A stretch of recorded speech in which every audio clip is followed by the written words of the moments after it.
I want to talk about the 15 freshmen that enrolled early here as part of this class of 21. Mm-hmm. We've certainly talked a bit about some of the guys that are currently here, but how about the guys that are incoming? And the majority of those incoming freshmen have enrolled early. They moved on campus this past weekend, and they've got an opportunity now.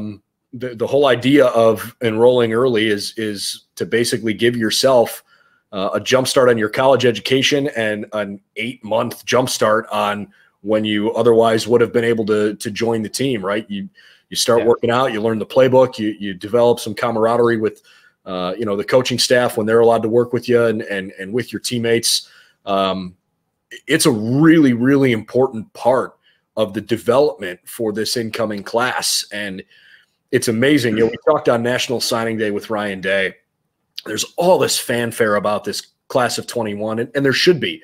It was an unbelievable class. They still probably, I think, will add another player, maybe two. A lot of reason to be excited about this group.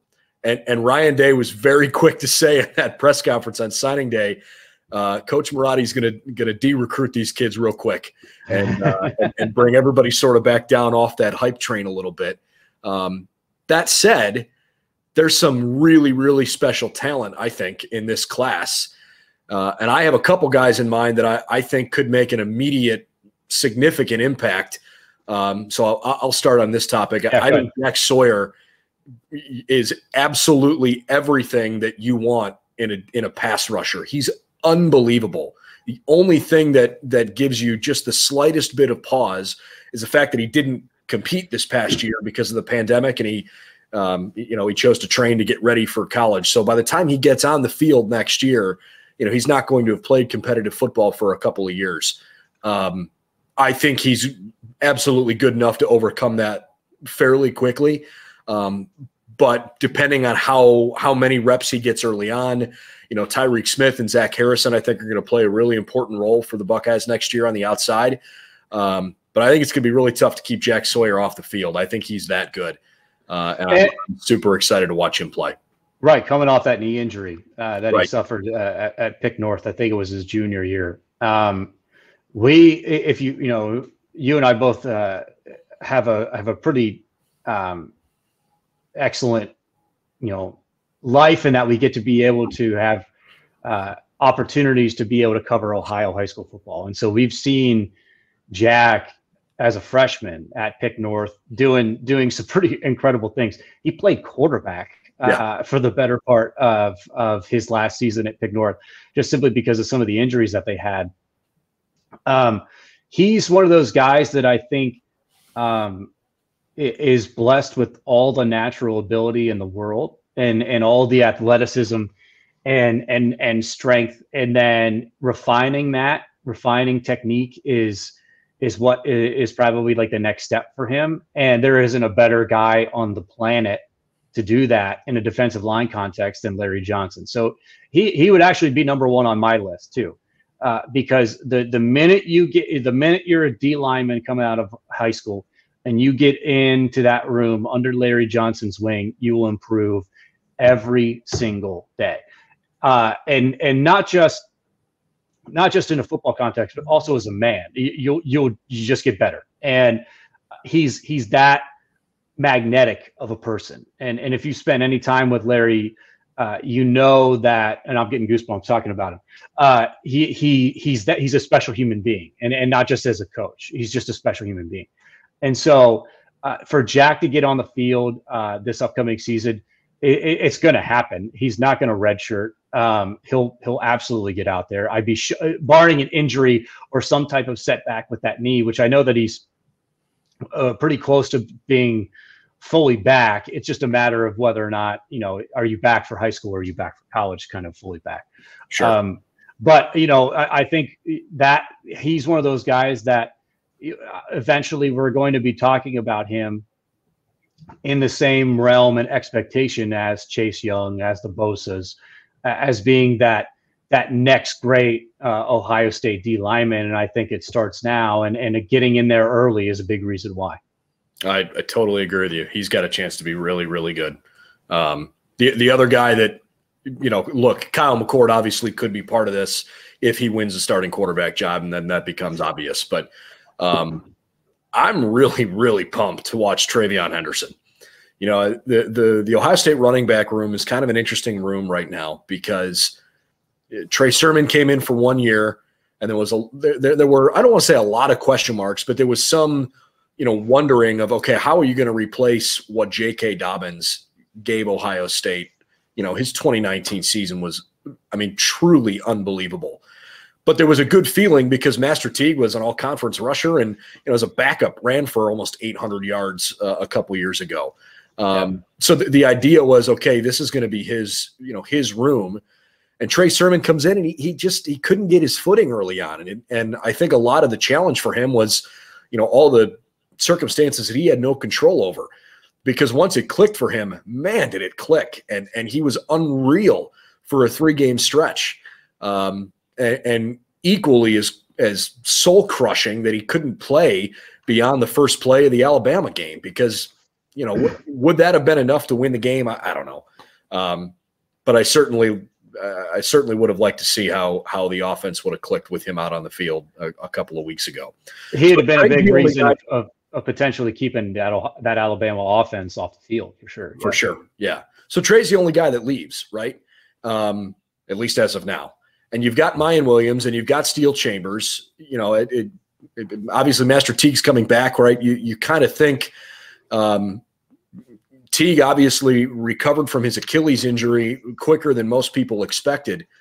But, TreVeyon Henderson and Evan Pryor are really, really good running backs. And I think TreVeyon even more than Evan. And I realize the national rankings, TreVeyon Henderson's a top 10 recruit in the country, et cetera, et cetera. But watching him run, like just the eye test, he checks every single box. I'm not saying he's going to be the bell cow back next year, but this kid I think has a chance to make a really, really good impact as a true freshman.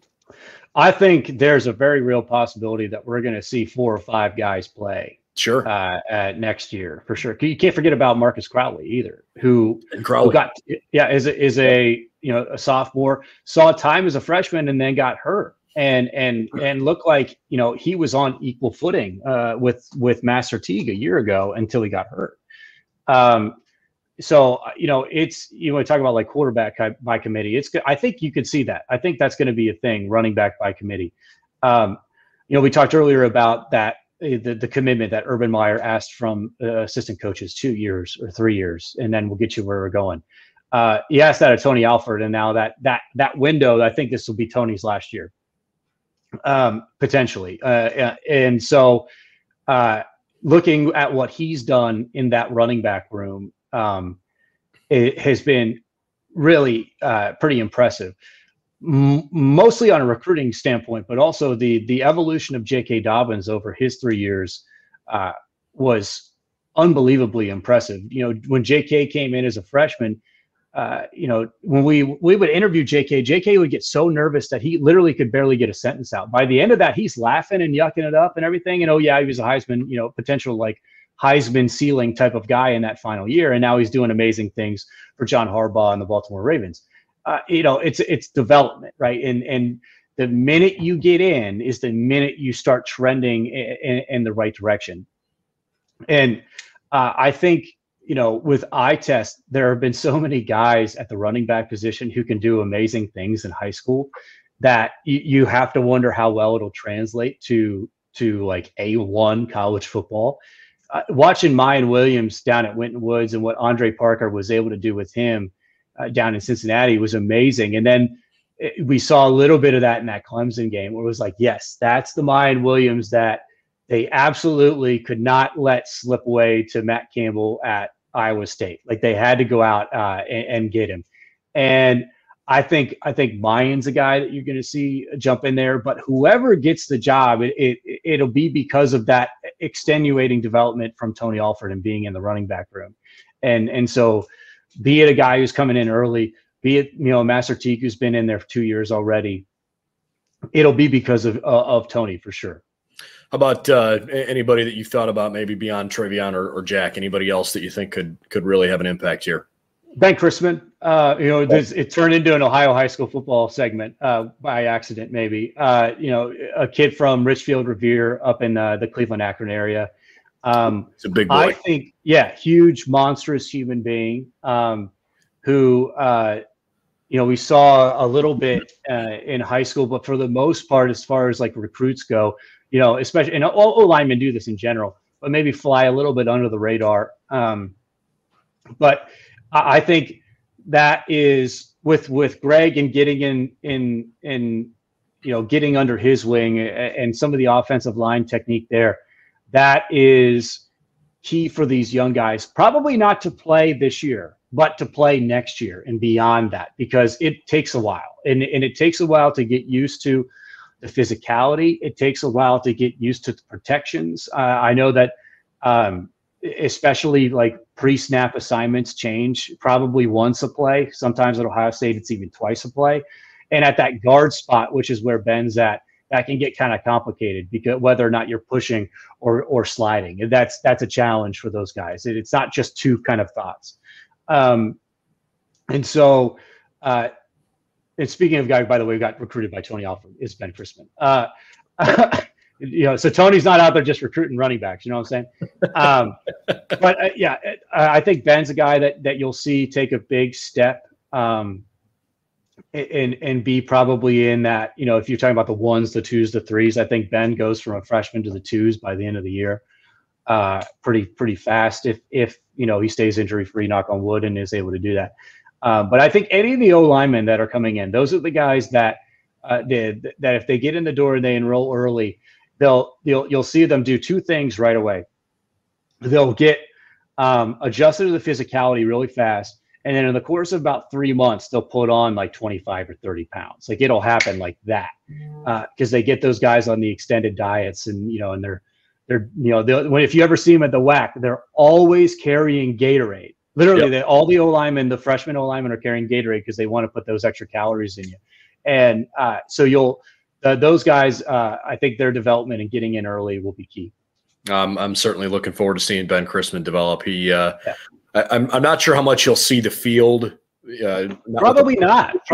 And that's a good thing for Ohio State. Because that means the guys in front of them have stayed healthy.